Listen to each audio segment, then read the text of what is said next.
Hello students, welcome to our channel. आज के इस वीडियो में हम लोग डिस्कस करने जा रहे हैं रंगों का त्योहार होली विषय पर निबंध। अगर आपसे अनुच्छेद के रूप में भी ये पूछा जाता है तो आप इसमें से कुछ इंपॉर्टेंट सेंटेंस उठा करके उसमें लिख सकते हैं। तो शुरू करते हैं इस निबंध को।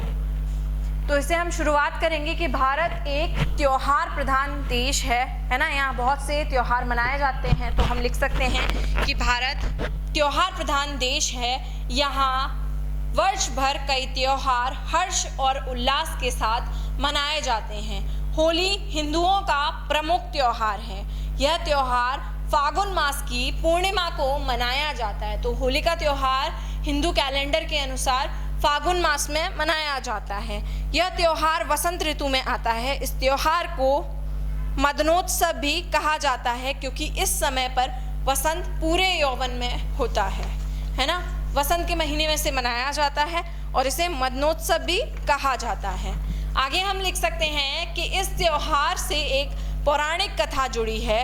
प्राचीन काल में, अब हम वो कथा सुना देंगे पौराणिक, जिस होलिका जो दहन किया जाता है वो कथा अब हम यहाँ सुना देंगे कि प्राचीन काल में हिरण्यकश्यप नाम का एक शक्तिशाली राक्षस राजा था। वह स्वयं को भगवान मानता था और चाहता था कि लोग उसकी पूजा करें।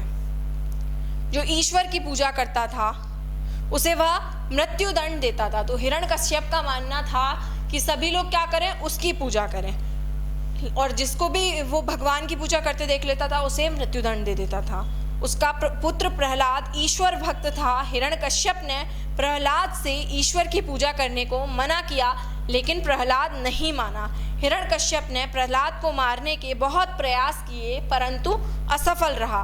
अंत में क्रोधित होकर हिरण्यकश्यप ने अपनी बहन होलिका को प्रहलाद को लेकर अग्नि में बैठने को कहा, क्योंकि होलिका को अग्नि में न जलने का वरदान प्राप्त था। ईश्वर की कृपा से प्रहलाद बच गया, लेकिन होलिका अग्नि में जलकर भस्म हो गई। तब से इसी घटना की याद में हर वर्ष होली जलाई जाती है। होली मनाने के संदर्भ में यह भी प्रचलित है कि फरवरी और मार्च के महीने में गेहूं और चने के दाने आधे पक जाते हैं। इन्हें देखकर किसान खुशी से झूम उठता है। पूर्णिमा के दिन लकड़ियों का ढेर बनाकर होलिका दहन किया जाता है।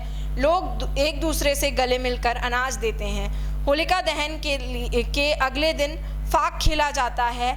इस दिन लोग एक दूसरे के घर जाते हैं, अबीर गुलाल और रंग लगाते हैं, गले मिलते हैं। सभी लोग नाचते गाते मस्ती से इस त्योहार को मनाते हैं। बच्चे पिचकारी से एक दूसरे पर रंग डालते हैं। बच्चे और युवकों की टोलियां नाचती गाती हैं। लोग पकवान और मिठाइयां बनाते हैं, लोगों को बांटते हैं। वास्तव में होली मौज मस्ती का त्योहार है।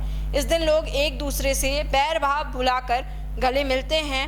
इस त्योहार में अच्छाइयों के साथ बुराइयां भी हैं। इस दिन कुछ लोग शराब और भांग पीकर त्योहार की पवित्रता कम कर देते हैं। कुछ लोग रंगों के स्थान पर कीचड़, पेंट और रसायनों की होली खेलते हैं, मतलब केमिकल्स भी वो लोग यूज़ कर लेते हैं, जिससे दूसरों को हानि हो सकती है। बच्चे भी रंग और पानी से भरे गुब्बारे फेंकते हैं, जिससे चोट लग सकती है। ऐसा करके वह इस पवित्र त्योहार की छवि को बिगाड़ देते हैं। हमें इस तरह के कार्यों से बचकर स्वस्थ तरीके से होली खेलनी चाहिए। होली एक पवित्र त्योहार है। इस दिन हमें अमीरी, गरीबी और आपसी भेदभाव को भुलाकर सबके गले मिलना चाहिए। वास्तव में सच्ची होली तब होगी जब हम धर्म, जाति, संप्रदाय के वैमनस्य को भूलकर मिलकर होली मनाएंगे।